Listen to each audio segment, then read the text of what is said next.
এদিকে মঙ্গলবারের সংঘাতে নিহত আইনজীবী সাইফুল ইসলামের প্রথম জানাজা হয়েছে চট্টগ্রামের আদালত চত্বরে। এতে ঢল নামে আইনজীবী ও নানা শ্রেণী পেশার মানুষের। এতে অংশ নেন ভূমি এবং বেসামরিক বিমান পরিবহন উপদেষ্টা এএফ হাসান আরিফ। এ সময় তিনি জানান, সাইফুল হত্যায় জড়িত কাউকেই ছাড় দেওয়া হবে না। হত্যাকাণ্ডের ঘটনায় নিন্দা জানিয়ে বলেন, দোষীদের বিচার নিশ্চিত করবে সরকার। সম্প্রীতি রক্ষায় সবাইকে সংযত থাকার আহ্বানও জানান তিনি।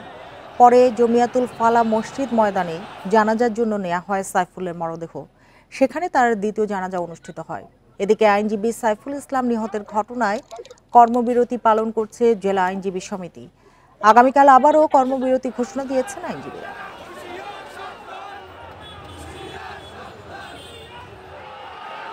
আমরা স্টিলের মতো শক্ত থাকবো, পাথরের মতো শক্ত থাকবো, যাতে আগামী যে কোনো প্রচেষ্টা এই বিপ্লবকে, এই গণ অভ্যুত্থানকে ব্যর্থ করার জন্য যে করে থাকুক, যে অঙ্গনারী করে থাকুক, সেগুলো আমরা প্রতিহত করবো।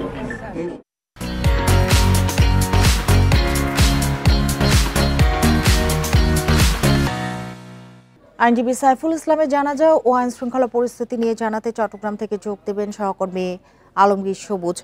সবুজ, শুরুতেই বলবেন যে তৃতীয় জানাজাটি কখন নাগাদ হবে আর দাফন সম্পর্কে কি জানতে পেরেছেন, কারা উপস্থিত আছেন এই মুহূর্তে?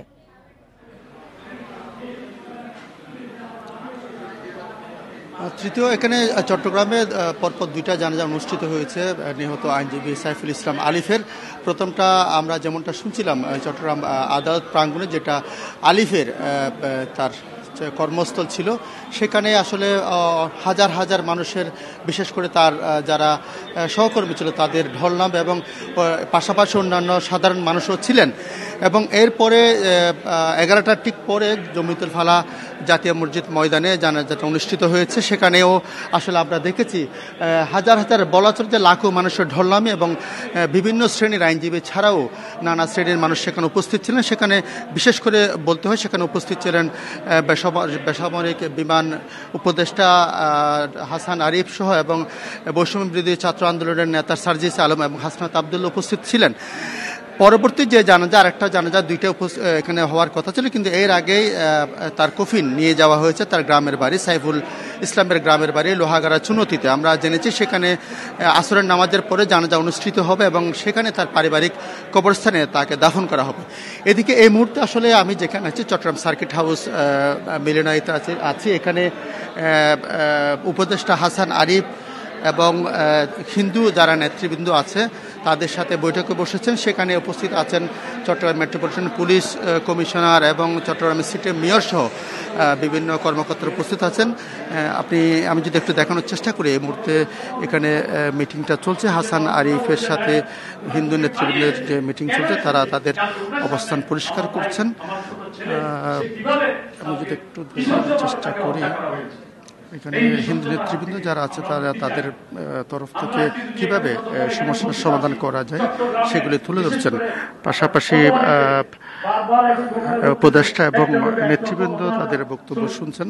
এই মুহূর্তে বক্তব্য হচ্ছে চট্টগ্রাম মহানগর পিপি, তিনি বক্তব্য রাখছেন। আমরা যেটা জেনেছি, অন্যদিকে পুলিশের তরফ থেকে আমাদেরকে বলা হয়েছে এই ঘটনার পরে, গতকালের ঘটনার পরে বিভিন্ন জায়গায় অভিযান চালিয়ে, বিশেষ করে ঘটনাস্থল বান্ডেল রুট এবং মেথর কলোনি যেটা বলে, সেখানে অভিযান চালিয়ে 27 জনকে আটক করা হয়েছে, যাদের মধ্যে 6 জনকে সিসিটিভি ফুটেজ দেখে শনাক্ত করে। শেষ হলে নিশ্চয়ই আমরা বৈঠকের বিস্তারিত জানতে পারবো। তার আগে আপনার কাছে একটু জানতে চাই যে সার্বিক পরিস্থিতি কি, যাদের শনাক্ত করা হয়েছে এবং আটক করা হয়েছে তারা কারা, পরিচয় কি, বাকিরা কারা?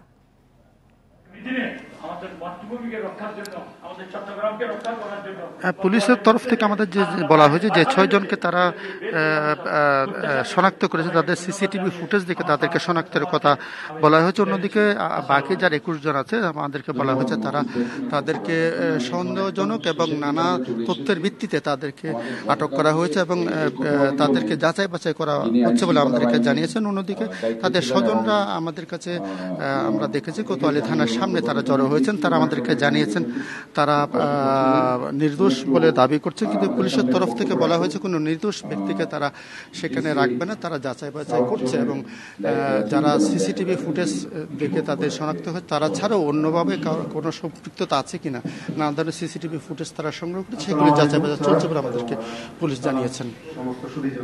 আলমগীর সবুজ, আপনাকে অনেক ধন্যবাদ। পরবর্তীতে নিশ্চয়ই আপডেটগুলো আপনার কাছ থেকে জেনে নেব।